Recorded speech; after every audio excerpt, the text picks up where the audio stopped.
प्यारे बच्चों, कैसे हैं आप सब। मैं रोशन कुमार स्वागत करता हूं आपके अपने यूट्यूब चैनल एसपी एकेडमी में। आज हम लोग जानेंगे जो है कि लॉन्ग क्वेश्चन देखेंगे। 10 लॉन्ग क्वेश्चन जो है कि हम आप लोग के लिए लेकर आए हुए हैं। इसके पहले जो है कि हम लोग 30 क्वेश्चन जो है कि 3 गो विधि आप लोग के लिए डाले हैं, ठीक है ना। 30 क्वेश्चन जो है कि हम क्या किए हैं, कर लिए हैं। वो जो है कि शॉर्ट क्वेश्चन था, ठीक है ना। और इसमें जो है कि हम लॉन्ग क्वेश्चन लेकर आए हैं आप लोग के लिए, ठीक है।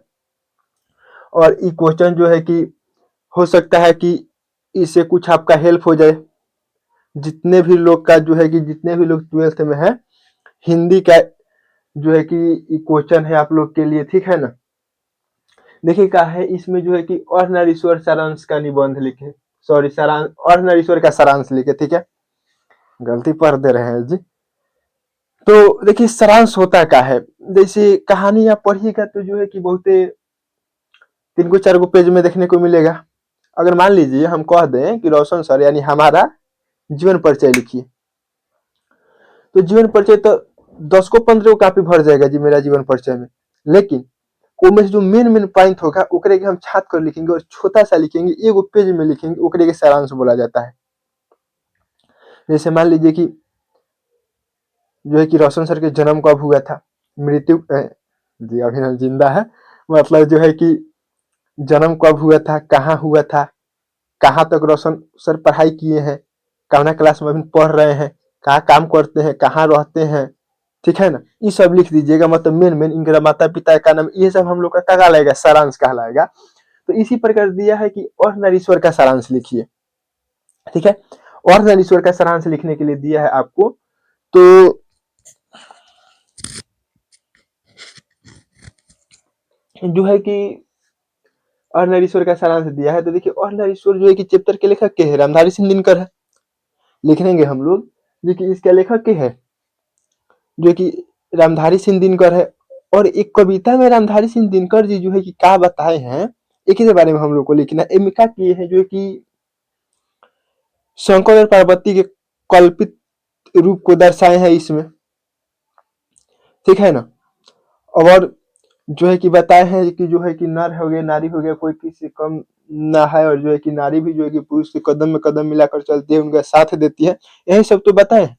आगे आप लोग निबंध अगर बढ़िया से पढ़े होंगे, बढ़िया से अगर आप लोग पढ़े होंगे तो क्या करेंगे, इसका निबंध आप लोग, सॉरी इसका जो है कि सारांश लिख देंगे।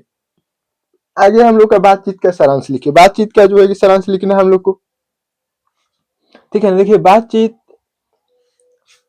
जो बाल कृष्ण भट्ट के द्वारा लिखा गया है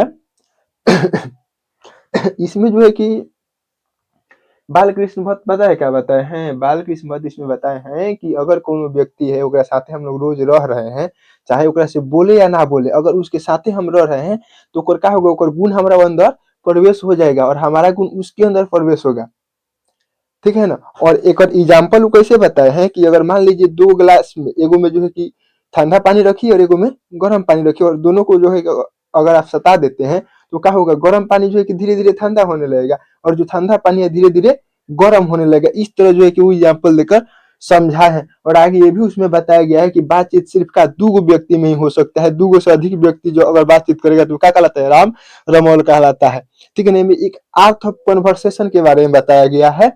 और ये जो है कि आर्ट ऑफ कन्वर्सेशन होता क्या है, जो आर्ट ऑफ कन्वर्सेशन होता है ये जो है कि बातचीत करने की वो कला होती है, और बातचीत करने की कला होती है। और ये ज्यादा जो यूरोप के लोग होते हैं ना, यूरोप के लोगों में जो है कि ज्यादा प्रचलित है, ठीक है। आगे हम लोग का क्वेश्चन है, हंसते हुए मेरा अकेलापन का सारांश। हंसते हुए मेरा अकेलापन का सारांश लिखना है आपको, ठीक है ना। जो मल्लेश जी के द्वारा लिखा गया है, डायरी है। और इनमें मल्लेश क्या किए हैं, अपने जीवन की घटनाओं के बारे में बताए हैं। जैसे कि आप लोगों को पता होगा डायरी क्या होता है, डायरी में हम लोग क्या करते हैं, अपने जीवन की घटनाओं को लिखते हैं, ठीक है ना। उसके बाद हम लोग का क्वेश्चन है, पेशगी शीर्षक कहानी में कारमेन की भूमिका को लिखिए। देखिए जो पेशगी कहानी है, ये पेशगी जो कहानी है ना, तो पेशगी कहानी है, तो पेशगी कहानी में एक कारमेन के बारे में चर्चा किया गया होगा, किया गया है, आप पढ़ेंगे तो। और जो कारमेन रहता है तो कारमेन का जो है कि क्या भूमिका रहता है पेशी की कहानी में, क्या कार्य करता है वो कहानी में, एक के बारे में हम लोग को लिखना है। ठीक है, इसका आंसर हो जाएगा। चलिए आगे हम लोग का है, नदियों की वेदना का क्या कारण है। जो नदी है तो नदी का वेदना यानी दुख होता है का मतलब जो है कि ओकर का कारण है, एक बारे में हम लोग को लिखना है। आगे है, दूसरे कर्वक का भाव सौंदर्य स्पष्ट करे। यानी कहने का मतलब है, आप जब कर्वक पढ़िएगा जो मलिक मोहम्मद जायसी जी के द्वारा लिखा गया है, तो मलिक मोहम्मद जायसी जी के द्वारा लिखा गया है, तो ये जो है कि कर्वक जो है ना दो भाग में बता हुआ है। तो पहलका का नहीं, दूसर का, देखिए क्या लिखा है, दूसरे कर्वक, यानी दूसरका कर्वक के माध्यम से जो मलिक मोहम्मद जायसी है वो क्या बताना चाहते हैं, वो कर्वक का अर्थ क्या है, एक बारे में हम लोग को लिखना है। ठीक है ना। आगे है, कला कला के लिए सिद्धांत क्या है। कला कला के लिए सिद्धांत क्या है, आप लोग इसको भी देख लीजिएगा। कला कला के लिए सिद्धांत क्या है। उसके बाद है, जूथन का सारांश लिखे। जो जूथन चैप्टर है क्या करना है हम लोग को, सारांश लिखना है। ठीक है, केकरा द्वारा जूथन चैप्टर के राइटर के है जी, लेखक एकर के है,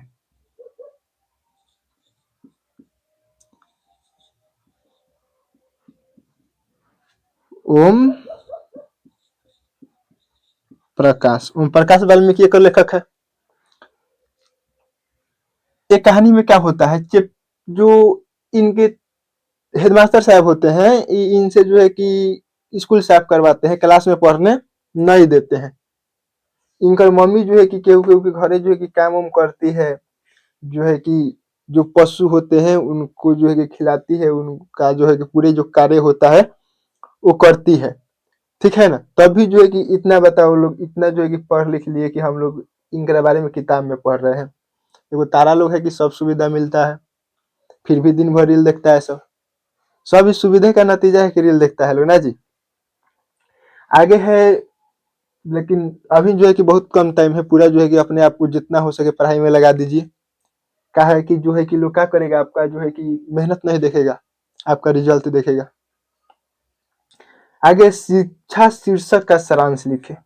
जो शिक्षा चैप्टर है, ठीक है ना, एक लेखक के है जे कृष्ण मूर्ति, इनका पूरा नाम का है जीदू कृष्ण मूर्ति। ठीक है, एक हम लोग को क्या करना है, सारांश लिखना है। एक सारांश लिखा जाएगा। आगे है, उषा का जादू कैसा है। उषा जब चैप्टर पढ़िएगा, जेकर लेखक है शमशेर बहादुर सिंह, तो जो उषा है, उषा का जादू कैसा है, एक बारे में आप लोग को लिखना है, लिख लीजिएगा। फिर जो है कि मन लगा के आप लोग पढ़ाई कीजिए, पूरा जितना हो सके अपने आप को लगा दीजिए, उसमें बेहतर जो है कि परिणाम होगा उसका। फिर आप लोग से मिलते हैं नेक्स्ट वीडियो में, तब तक के लिए बाय बाय।